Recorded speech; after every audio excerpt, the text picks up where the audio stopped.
Hello everyone, welcome to my channel, myself Dr. Monica, and as usual I'm back with my video where I'm gonna share either a small information, or I will be teaching you a small topic, or I'll be talking you about experiences that I had during my journey in this medical field.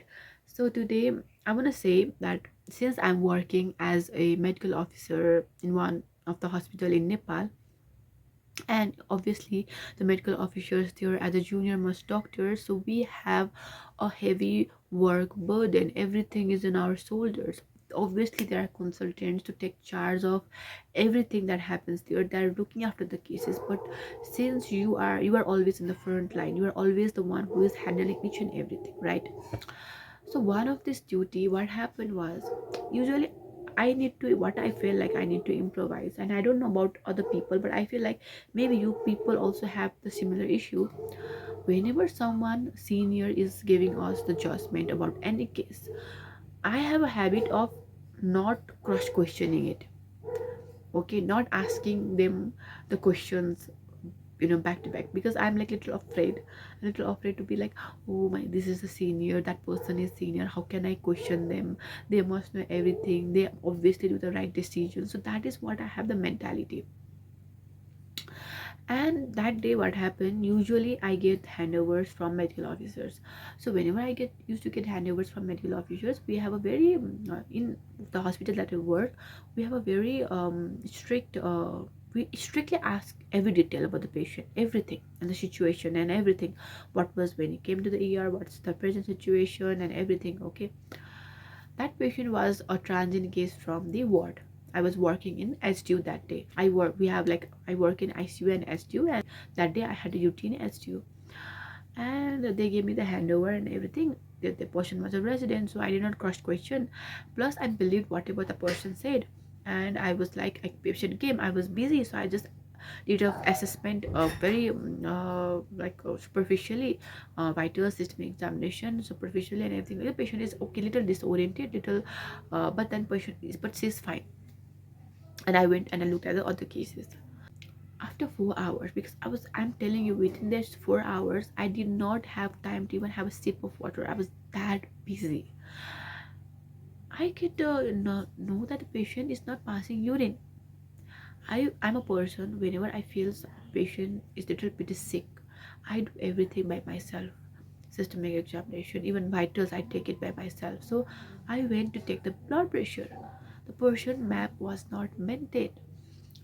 So and then I'm like, how is this happening? Because the person was just disoriented little bit. And that was why I felt like maybe that because of the old age she was irritated, so she didn't want to talk so much. That was the situation when I initially got the patient. And that kind of handover, the only handover I was given was, the patient was not passing stool, maybe you should make her pass stool, and it's just a case of this, the patient is a little bit this, so it's just for monitoring. That kind of handover I received it. So I was more focused in making the patient pass this tour. So I was saying give lactulose too early, this and that, everything. Now we have this evening round, so the consultant comes immediately at the time, so we are going for the evening rounds, and I get to see that the patient was not brought there just because of little disorientation. The patient blood pressure was not maintained since morning, like 6 a.m.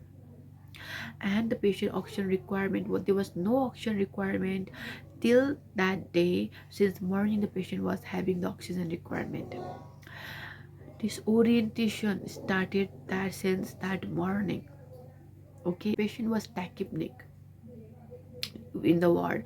And the worst part was, they had done x-ray, and in the x-ray, like the right half, lower half of the lung was completely collapsed. It was like a big lower pneumonia, right? I was shocked. And the consultant said, she is in septic shock, she is in sepsis. Is What are you doing? What are you looking at? Didn't you watch the case properly? And I'm like, my god, what did happen just with me? Like, oh my god, this is such a big mistake, because it's my fault that I did not go through the investigations.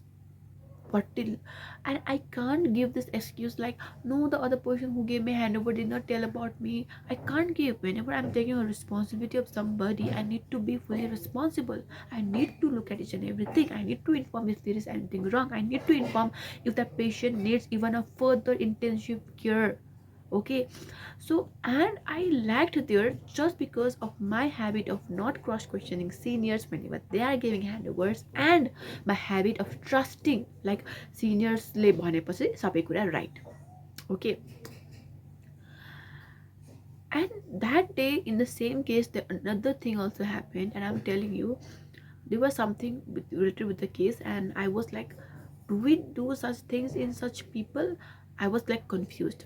So I said, I called to one of the medical officers and I said, why have you kept this thing to this thing on the cardiac to this patient? Usually we don't do these things.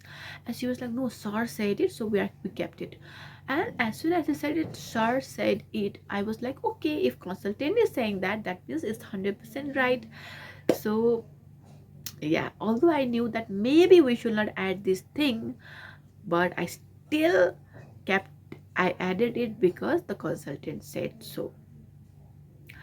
That also contributed a little bit to the deterioration of that case. Thankfully nothing happened bad, but what I feel is that what I want to share is to everyone that if you are a young doctor, I know that we really have a lot of burden, but I think we should all, okay, including I'm telling to myself also, we should all take, whenever we're taking responsibility, we need to take it fully, and we need to be confident about it, and we need to know that it's on your hand.